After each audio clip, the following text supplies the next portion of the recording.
হ্যাঁ হ্যাঁ, মুখ্যমন্ত্রী তো আমাদের চাকরি যারা চুরি করেছে তাদের পক্ষে, কারণ ওরা টাকা দিয়েছে, ওদের চাকরি কেড়ে নিলে ঢাকঢোল চরম চরম গুরবাতাসা দেবে। অযোগ্যদের পাশে রয়েছে মুখ্যমন্ত্রী, অযোগ্যদের বাঁচানোর জন্য তার advocate general single bench, division বেঞ্চে জনগণের ট্যাক্সের টাকা খরচা করছে, সওয়াল করছে।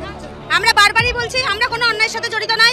মুখ্যমন্ত্রীর আমরা হস্তক্ষেপ চাইছি, উনি ইমিডিয়েট ওনার দুর্নীতির দায় আমাদের উপর চাপাবেন না, ওনার দুর্নীতির দায় উনি স্বীকার করে যোগ্যদেরকে পুনর্বহাল করুন, সসম্মানে স্কুলে ফিরিয়ে দিন।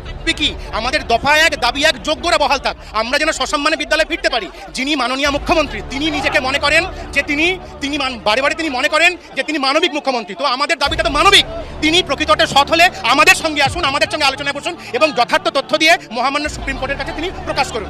রাজ্যের যারা আমাদেরকে অ্যাপয়েন্টমেন্ট দিয়েছিলেন, যারা রেকমেন্ডেশন দিলেন, যাদের মারফত এগুলো হলো, তাদের আজকের হঠাৎ করে মনে হলো যে যতজন রিক্রুটমেন্ট হয়েছে সবাই আজকের অযোগ্য।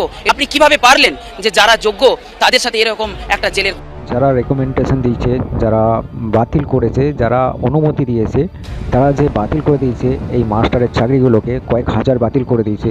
প্রত্যেকটা মাস্টারের ঘুষের যে টাকাগুলো, সেই টাকাগুলো যদি টোটাল অ্যামাউন্টটাকে জোড়া হয় তাহলে কত কোটি টাকার মধ্যে যাচ্ছে, এটা কিন্তু এদের সঙ্গে কোনো লেনাদেনা নেই। যারা বাতিল করেছে, যারা রেকমেন্ডেশন দিয়েছে, যারা অনুমতি দিয়েছে, তাদের সঙ্গে এদের কোনো কানেকশন নেই।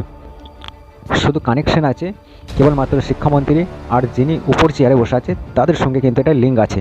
এবার কত কোটি টাকা আপনারা জুড়তে পারবেন জুড়ুন, আপনাদের কিন্তু ক্যালকুলেটর ভরে যাবে যে কত টাকা এইরকমভাবে পেছন দিকে ঢুকিয়ে মুখ দিয়ে বার করছে সাদা করে। অযোগ্যতা মাস্টাররা ঘুষ দিয়ে চাকরিটা নিয়েছিল, তার সাথে সাথে কিন্তু যোগ্যতা মাস্টারদেরও চাকরিগুলো বাতিল হয়েছে। এবার কি করবেন আপনাদের উপরে। যাই হোক, ভিডিওটা দেখার জন্য আপনাদেরকে অসংখ্য ধন্যবাদ, চ্যানেলটাকে সাবস্ক্রাইব করবেন।